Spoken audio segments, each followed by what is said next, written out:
Well, I just want to thank everybody for coming out. This is a great day for three gentlemen from here, Alfred, Don, and Percy. And we're looking forward to this. Thank you for the Red River Quilt Club. Did I say that? Yep. Yes, you did. All right. So anyway, welcome everybody, and I'll hand it over to these guys. All right. Thank you. Thank you all for coming. First of all, I'm Deb Metzgog. Cindy Bird. No. Chrissy Bird. Cindy Carino. Jenny Buck. And St. Catherine's has been so kind to us that they gave us an activity room in the other wing to have our Quilts of Valor meetings and to store our supplies. So then we visited with Cindy Score and asked if there was any veterans here that we could honor. So we're honoring our first three today, and we'll be having more as we can get them scheduled. So I want to thank you all for coming. And if you can't hear me, I'll turn up my teacher voice just a little bit more for you. You're doing good. Thank you. Thank you for inviting me here today. We represent Red River Quilters and all Quilts of Valor members and volunteers all over the country. A Quilt of Valor is an award to service members and veterans who have been touched by war. This quilt says thank you for your service and sacrifice in serving our nation. In 2003, Catherine Roberts, the Quilts of Valor founder, created the concept that formed our mission statement: to cover service members and veterans touched by war with comforting and healing quilts of valor. What does this quilt mean? Your service to our country is honored, and this quilt is an expression of gratitude, meant to thank you for your sacrifice you made on behalf of the American people, and your knowledge that freedom is never free. We honor you for leaving all you hold dear to serve, whether in time of crisis, in time of peace. The quilt we are awarding today has 3 layers.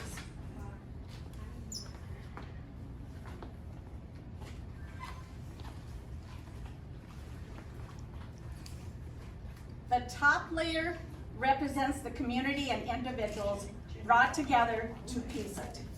So this is the top. In between, it's called batting. The batting represents warmth, comfort, peace, and healing. And the backing represents strength and supports all the layers. The quilt label is completed with your name, so the veteran's name is on there, and the date that it was awarded. The person who pieced the top together and quilted the layers together. May your Quilt of Valor be a healing and a comfort to you for your service and sacrifice. On behalf of Red River Quilters, we want to thank you for your service, and you are valued and respected. Thank you. So our first veteran today will be Don Burke. Woo!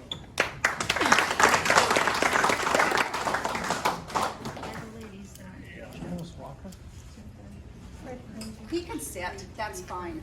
We'll just put it Is this in front of his quilt. Right there. Can I have him stand up? You sure can. If he wants to stand up, that would be great.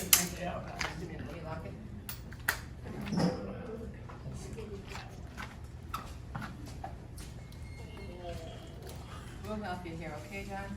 Yeah. All right. Yeah. You could do this. Oh, okay. Don Berg. Don served in the Navy from 1944 to 1952.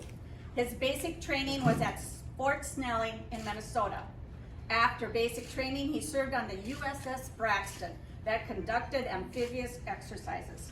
These exercises were conducted in the South Pacific, Pearl Harbor, Philippines, and Manila. The wartime conditions were observed from the USS Braxton. He was a third-class storekeeper and worked communications on the ship. Don received the Pacific Zone and the Atlantic Zone medals for his service. He is a lifetime member of the American Legions in Oaks, North Dakota. He remembers the names of those he served with, and after his honorable discharge, he was a teacher and coach. Thank you for your service and sacrifice.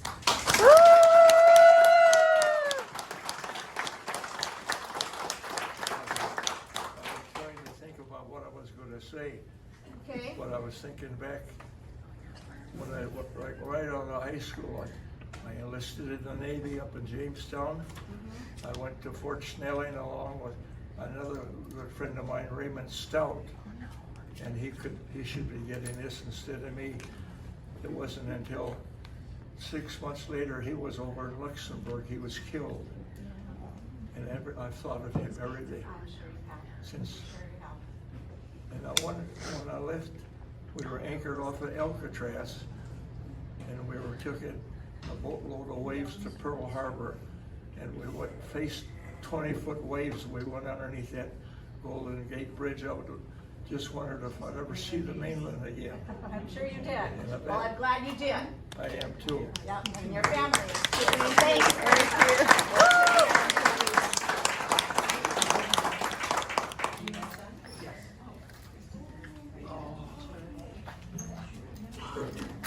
Thank you, John. There are a few things that I was thinking about. We went, when we were going on in the South Pacific, we went by both Guam and Saipan. And on Saipan, there was a place they called Suicide Cliff, where the Americans had run the Japanese. They had committed suicide. I remember seeing that as a young 18-year-old. So that then we carried troops to many of the islands: Okinawa, Ulithi,